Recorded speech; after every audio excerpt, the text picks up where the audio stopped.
This is Ken Kowalsky at Second 50 Strong, and today we're going to talk about the #1 way to find your optimal eating strategy, guaranteed. Let's do this.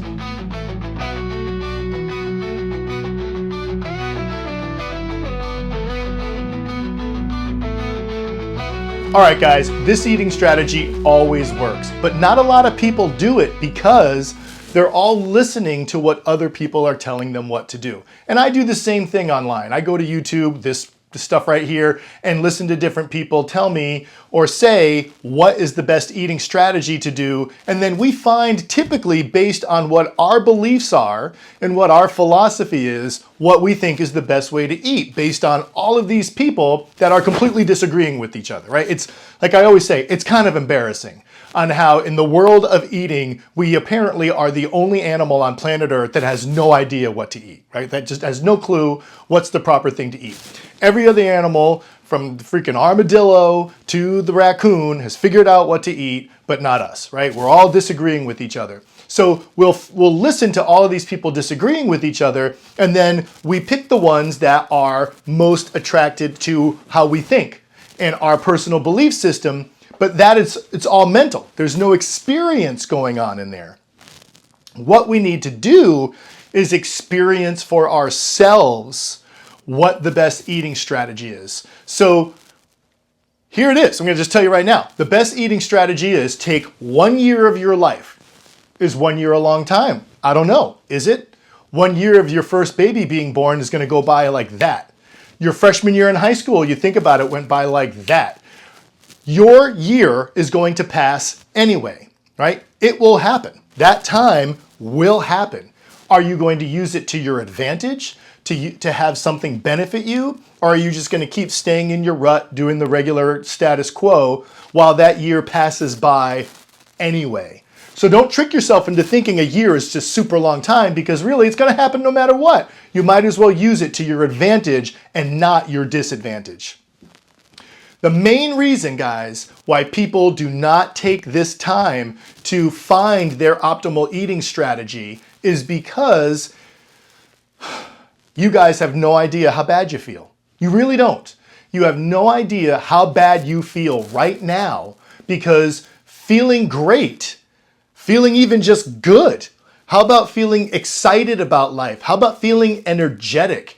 How about easily losing weight, getting stronger, whatever your goals might be, is so far removed from your reality. It's been so long since you've experienced that, you can't even connect to it anymore.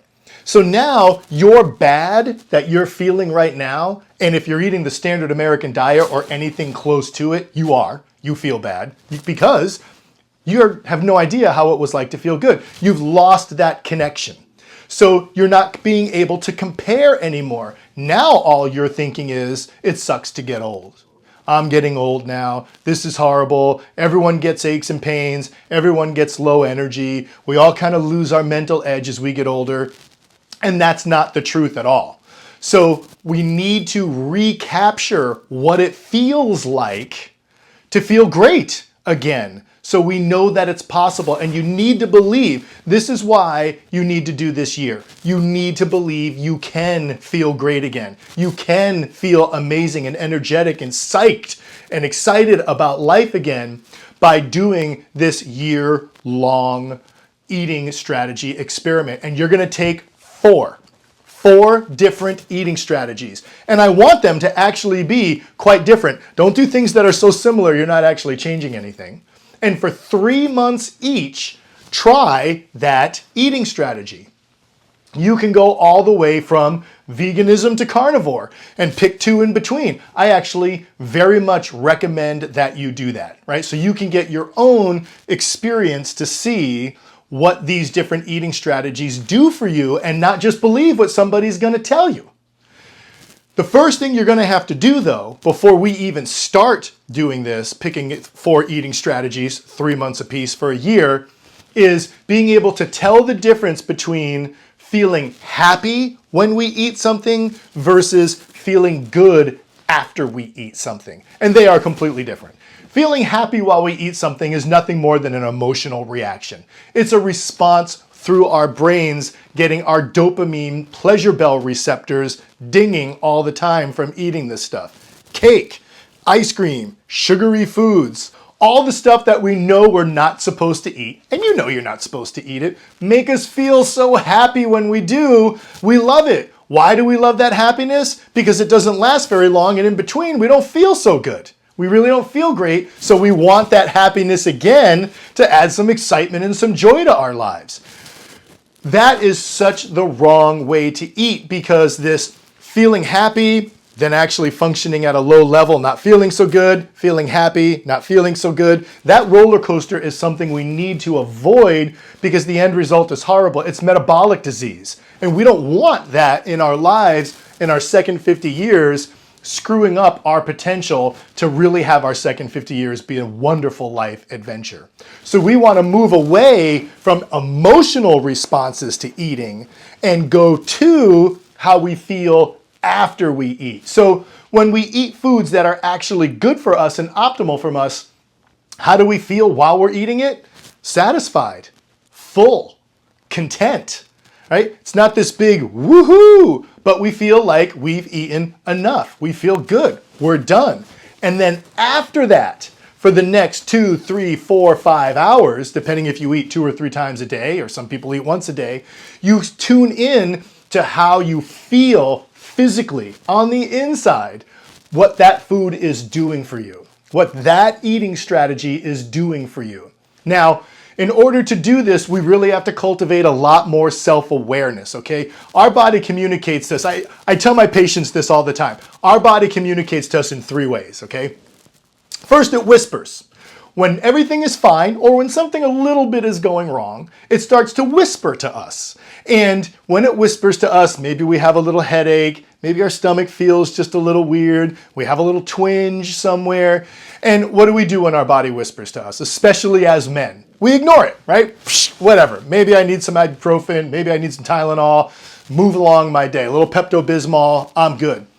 If we don't listen and heed those whisperings, then our body starts talking to us. Now we've got full-blown pain, right? Now we've got some GI problems. Maybe we've got some diarrhea. Now we've got migraines that come in clusters all of the time.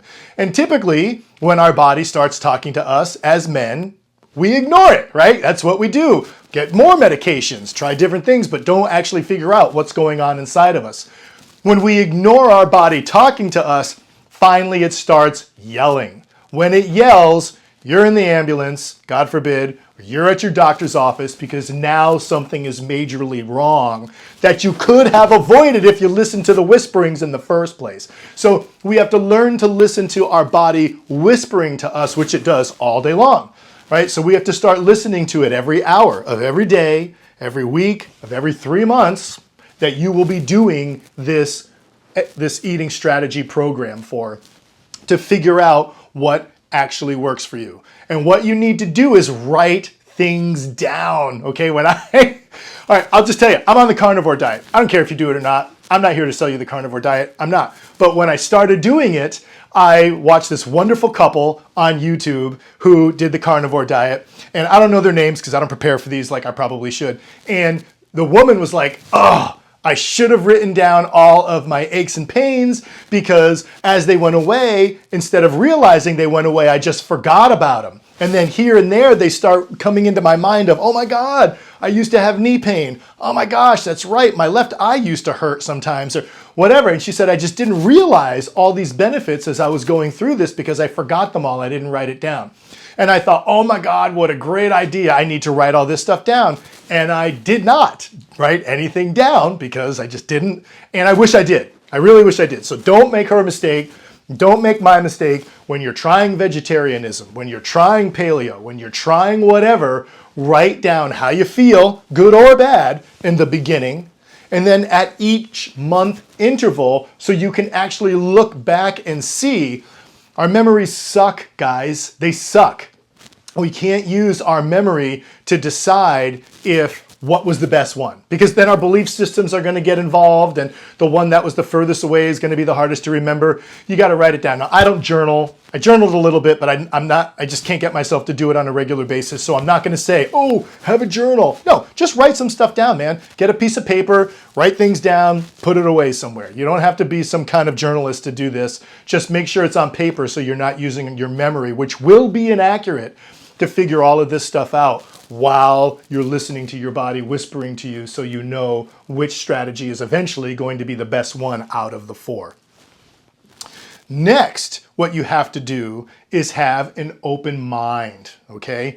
Open mind meaning that you want to pick things you think aren't going to work. You never know what's going to work. The eating strategy that you think is the dumbest or the cruelest might be the one that makes you feel the best, and you're not going to find out by listening to someone else talk about it on YouTube. You're just not. You need to try what they're saying and find out for yourself. So you might think vegans are weirdo, might make you feel the best. You might think a carnivore is a murderer, might make you feel the best. You don't know until you try. So have an open mind and don't judge it before you do it. You can only judge it after you've done it for 3 months. And with that, you're also going to need discipline. Men need discipline. You're a man and you should be able to get your job done doing something that you started for 3 months. I can't tell you how many times I have had guys come up to me, because everyone in my little slice of the world knows I'm into health, I'm into good eating, I'm into, exercise, all of that stuff. They all know that. And they'll come up to me and say, oh, that didn't work for me, or this eating strategy didn't work for me, or this exercise program didn't work for me. And I'll sit down with them, and after about 15 minutes of talking to them, I realize they completely half-assed it. They didn't even do it right? So the second you cheat, even if you cheat a little bit, you're not doing that eating strategy anymore. The second you cheat, in that moment, that 1 minute, you are now doing your own thing. And you don't have the right to judge something you're only pretending to do. Don't do it. Don't go in the comment section of other people's YouTube channels. Don't go telling your friends what didn't work. You don't have the right to judge something you're only pretending to do. So if you commit for 3 months, you're a man, you can do it, do it. Don't cheat. If you have trouble with discipline, get Jocko Willink's book, Discipline Equals Freedom. I have read that book probably 3 times in my life. I'm going to read it again. That will help you stay disciplined on your year-long journey of finding your best eating strategy. The next most important thing is patience. You're gonna have to have patience, because if you're changing your eating strategy and a lot is actually changing, especially if your new eating strategy is having you quit refined sugar, which it should. If it's not, what the hell are you doing? You're not gonna feel so good, right? You're gonna feel pretty bad for a week. You're gonna feel bad for maybe 2 weeks if you stop eating refined flours and processed foods and all of that stuff that you're not supposed to be eating. You know darn well you shouldn't be eating any of that stuff. You're not gonna feel good for a while.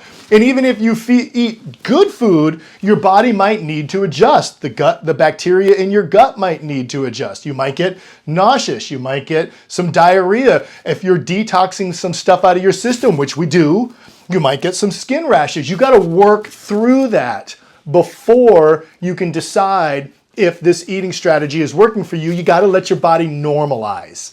That's really important. Don't do it for 10 days and say, that didn't work for me.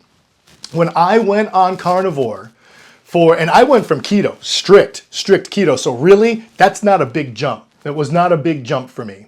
And I'll tell you my story in a minute anyway. I'll tell you my story. But I had diarrhea for about 4 or 5 days. I guess they were on YouTube. They were telling me that's oxalate dumping.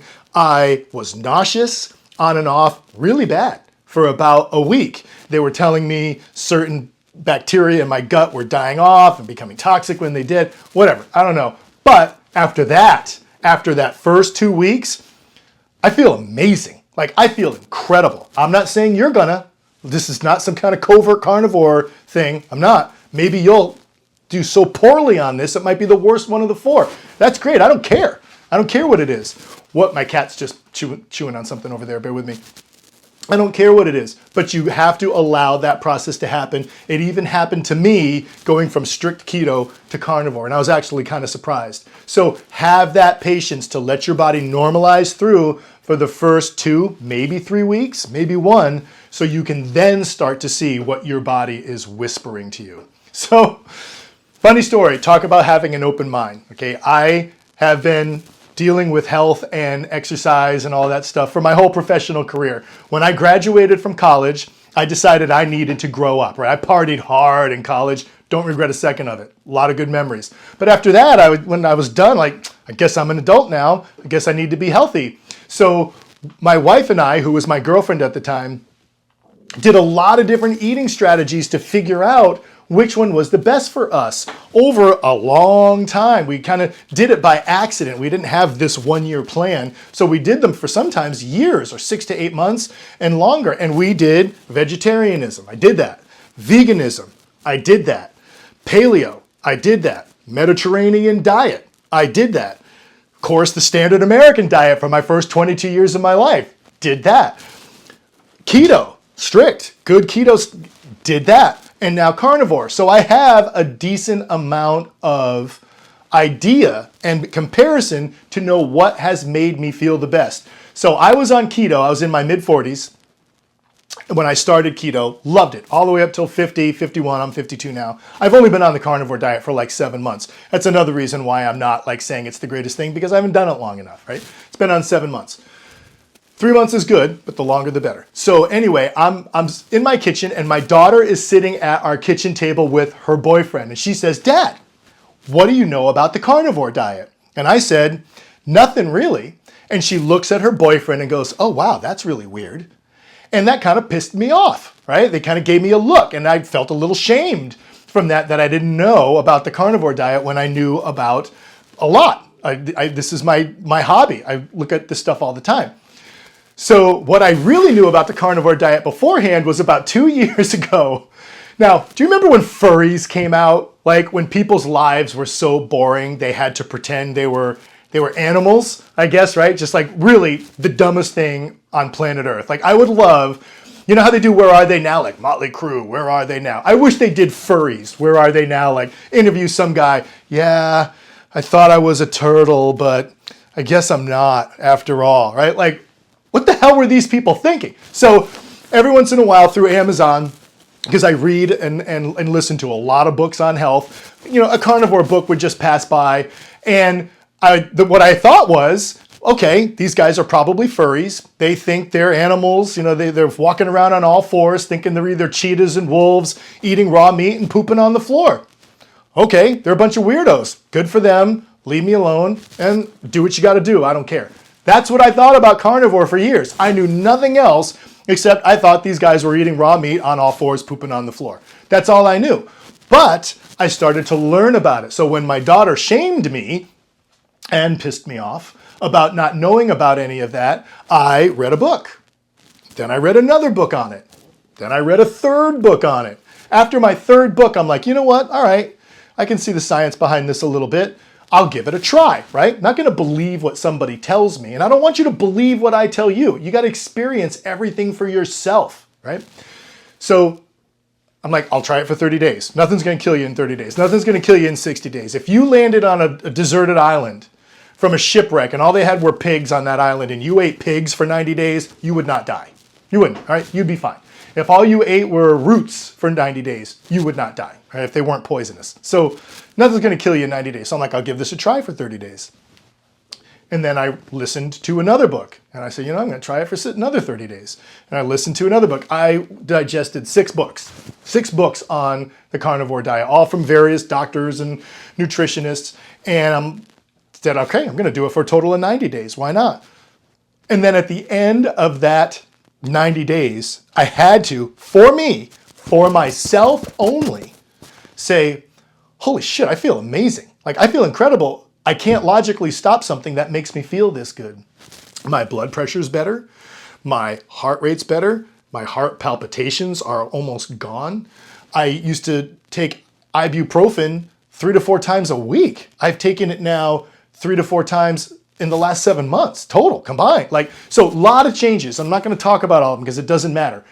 But I had the open mind enough to try something that I thought was completely stupid. I really did. I thought it was so dumb. And I tried it, and it ended up being the best strategy for me for now. Because I'm keeping an open mind. And let me tell you, if a couple books come out on the all dirt diet and I read them and want to give it a try, if that makes me feel even better, then my next video I'll be standing here in front of you with a brown ring of dirt around my mouth because I'm going to experience it for myself and figure out what makes me feel the best. I'm not going to believe what other people say. Because inside, we are all physiologically different. And I will give you one example of this.